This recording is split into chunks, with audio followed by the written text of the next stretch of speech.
Today we are talking about the House of Precious Liquids. Full disclosure, really quick, I won a giveaway off of Instagram a few weeks ago, maybe even a month ago, that they held, where they were either giving away one bottle to 3 people, and then I believe like 20 people got a sample pack.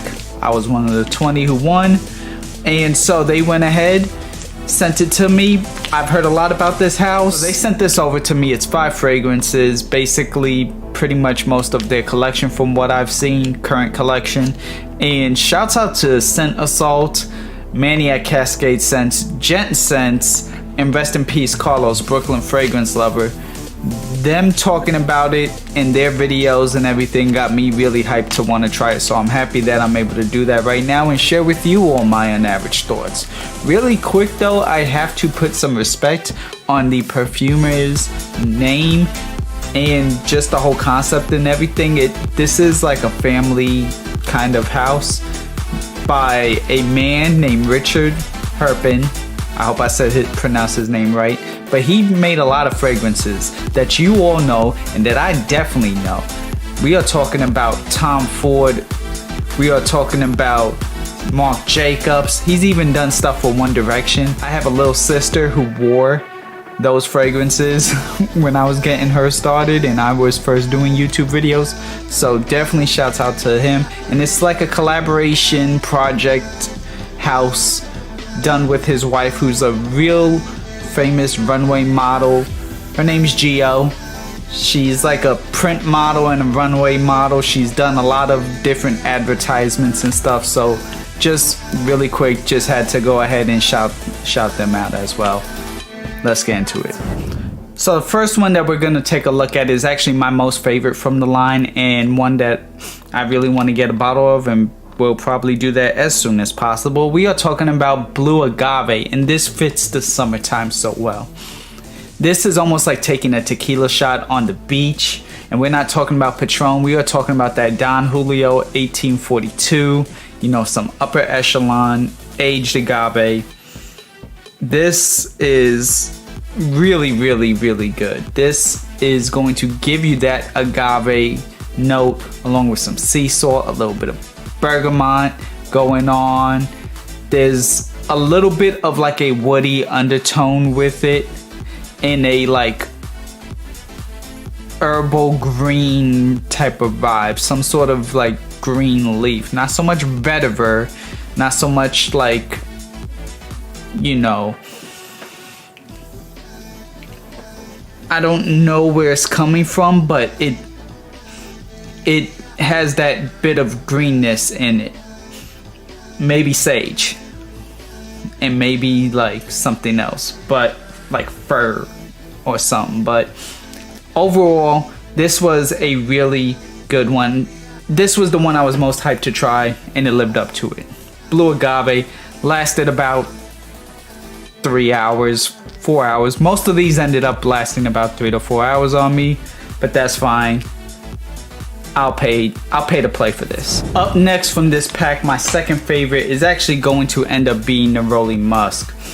This fragrance is basically a fragrance that ended up actually being Gio's like most versatile, at least that's how I read it. She wears a lot of these fragrances depending on what her mood is, depends on which fragrance she'll wear, depending on which outfit she's wearing. So she does a lot of like mixing and matching, but this was like one of the more versatile ones. I remember hers writing in her post. Citrus, Neroli Musk, and sandalwood. Really good sandalwood, not creamy, just done right. This fragrance did end up only lasting about 3 hours on me, on the lighter end of that, you know, 3 to 4 hour spectrum, but this was done really well. And you know, even though it doesn't last as long, for the price, can't really beat it. For the quality, definitely can't beat it.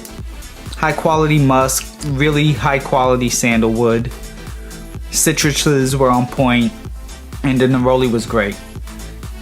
So yeah, Neroli Musk. Up next, we have a fragrance that, if anything's going to depict the relationship and the love that Gio and Rich have for each other, it is this. It is Rose Blanche. And let me also say, all these fragrances are unisex. They are unisex, but this one does lean a little bit more feminine, just for my personal preference. Not that I have no problem pulling off a rose. I have a lot of favorite rose fragrances, but the addition of Lily of the Valley with the rose, with the sandalwood, with the black currant, just kind of came off on something that I'd much rather prefer on my significant other or a woman than myself. 4 hours, it's on the upper end of that 4-hour spectrum that I mentioned earlier.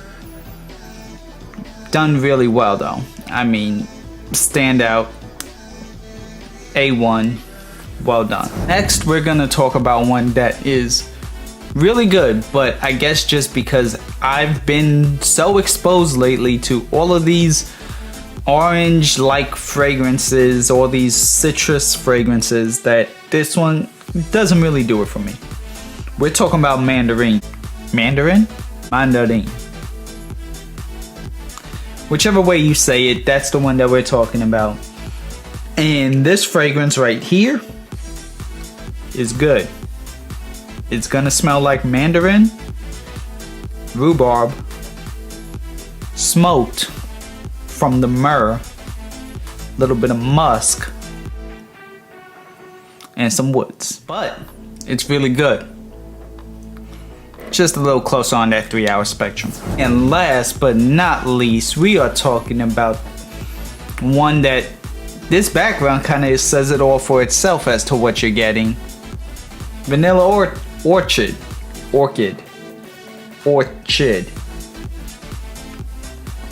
Now, this one,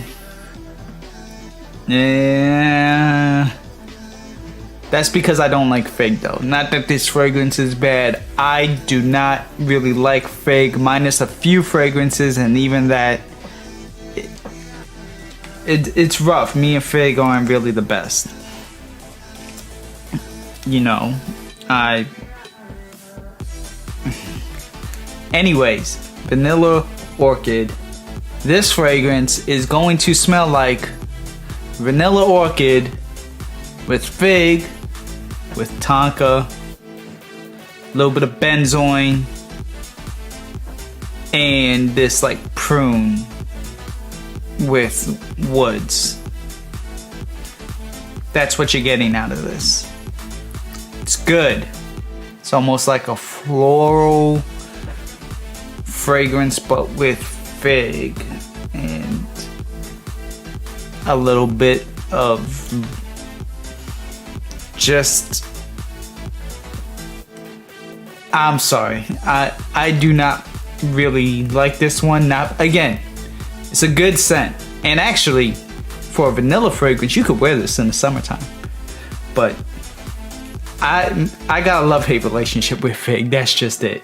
This also does last on the 4 to 5 hour spectrum, so when I was anticipating it to be a little bit less on the power, no, not so much. You know, I thought, okay, it's a summer vanilla, but no, not a super heat. Don't wear this if it's like 95 degrees out unless you just don't care, but yeah, this is a fruity floral vanilla fig fragrance. So there are my unaverage thoughts on the House of Precious Liquids. Have you had a chance to try Precious Liquids? Let me know down below which ones sounded most interesting to you, which ones you would want to try. If you're like me, if you have one that you don't want to try, like Vanilla Orchid or another one, maybe you just don't like Agave, you know, or Mandarine. Let me know in the comments down below. Thank you all for watching. Until next time, my name's Joe. I'll see you all later.